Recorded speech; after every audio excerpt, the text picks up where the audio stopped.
Welcome to today's Explainer. We're heading straight to the serene, majestic Dholadhar Mountains in Himachal Pradesh's Kangra Valley. We are going to explore a site where ancient myth, deep-rooted devotion, and modern geology beautifully and literally collide.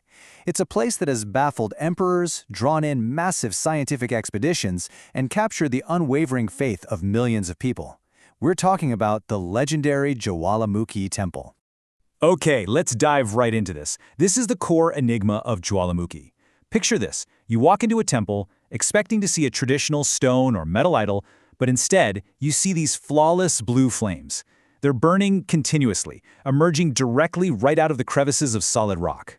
There is absolutely no wood being added. There's no oil being poured. Not a drop of ghee is fueling this fire. For centuries, and honestly perhaps millennia, these flames have just kept burning. So how on earth is this even possible? Well, if a perpetual fire wasn't enough to capture your curiosity, the surrounding area really deepens the mystery. Just steps away from the main temple is a saffron-painted structure known as the Gorakhnath Dibbi, or Gorakhnath Cave. Here, you'll find a pool of water that appears to be boiling violently. I mean, you can see the bubbles rising rapidly to the surface, exactly like a pot of water left on high heat on your stove. But here is the sensory dissonance, the real mind-bender. If you actually plunge your hand into that seemingly boiling water, it is shockingly, completely cold to the touch. This was the exact spot where the mystic guru Gorakhnath is said to have meditated for 12 years, and today it stands as an incredible physical paradox that leaves visitors absolutely speechless. Now, to really understand the immense spiritual gravity of this site, we have to uncover its incredible origins. According to Hindu mythology, the Jwalamukhi temple is what is known as a Shakti Peeth. The legend states that after the goddess Sati sacrificed herself in a ritual fire, a grief-stricken Lord Shiva carried her burned body across the universe. To stop Shiva's universe-destroying dance of mourning, Lord Vishnu used his Sudarshan chakra to divide Sati's body. And wherever a piece of her body fell to earth, a sacred shrine, a Shakti Peeth, was formed. At this exact site in the Kangra Valley, it's believed that the goddess's tongue fell to the ground, manifesting as those eternal flames. And to put that into perspective, there are exactly 51 of these Shakti Peethas scattered across the Indian subcontinent. Being one of these 51 makes Jwalamukhi an incredibly significant pilgrimage destination. This isn't just some local curiosity, it's a massive focal point of worship. It brings in tens of thousands of devotees every single year who just want to witness the power of the goddess firsthand. But what makes Jwalamukhi entirely unique among all 51 sites is its lack of a physical idol. When you enter the sanctum, you aren't bowing to a statue. Instead, the eternal flames themselves are worshipped as the physical manifestation of the goddess. Specifically, there are 9 main flames that burn in the temple, representing Mahakali, Anaparna, Chandi, Hinglaj, Vinjavasini, Mahalakshmi, Saraswati, Ambika, and Anji Devi. Each one is worshipped as a distinct manifestation of the goddess. The central, largest flame, burning inside a silver-plated pit, is revered as Mahakali, marking the exact spot where the goddess's tongue is said to have fallen. Unsurprisingly, a force this mystical has attracted the attention of almost every major empire to ever sweep through the region. Way back in 1009 AD, Mahmud of Ghazni arrived, lured by the immense wealth of the Kangra fort and temple. Then, in 1360, Pharaoh Tughlaq attacked the region. But it wasn't just conquerors looking for gold. It was rulers looking to harness or understand the temple's sheer power. By the 1800s, Maharaja Ranjit Singh, who was deeply devoted to the goddess, visited the temple seeking blessings before major battles, and he actually donated the magnificent gold dome that covers the temple today. But for sure, the most famous imperial encounter was with the Mughal Emperor Akbar in the 1500s. And this brilliantly illustrates the tension between human power and the unexplained. Legend has it that Akbar, totally skeptical of the flames and fearing they could spread, decided he was going to test this phenomenon.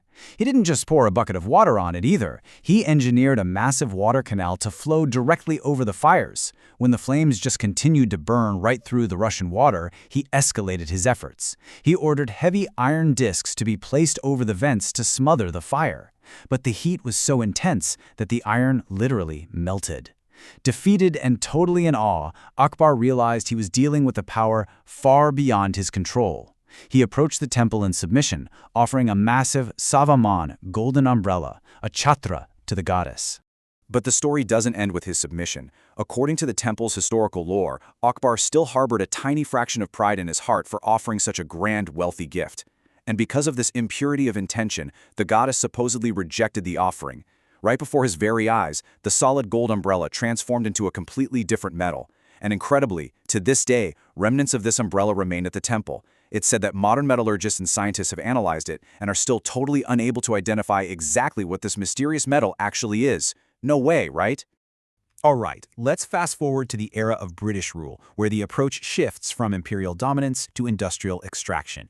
In 1813, the British were completely convinced that there simply had to be a massive exploitable source of natural gas or oil beneath the temple. So they started digging. They excavated down to a staggering depth of 1,700 meters. That's over a mile deep into the earth, all in a desperate attempt to locate the thermal or gas reservoir. And what did they find after all that effort? Absolutely nothing. The source remained completely hidden. Let's bring this into the modern scientific era. The British failure didn't stop future attempts. In 1957, independent India's Oil and Natural Gas Corporation, the ONGC, brought in heavy machinery and spent considerable time drilling and mapping the geological structures around the temple.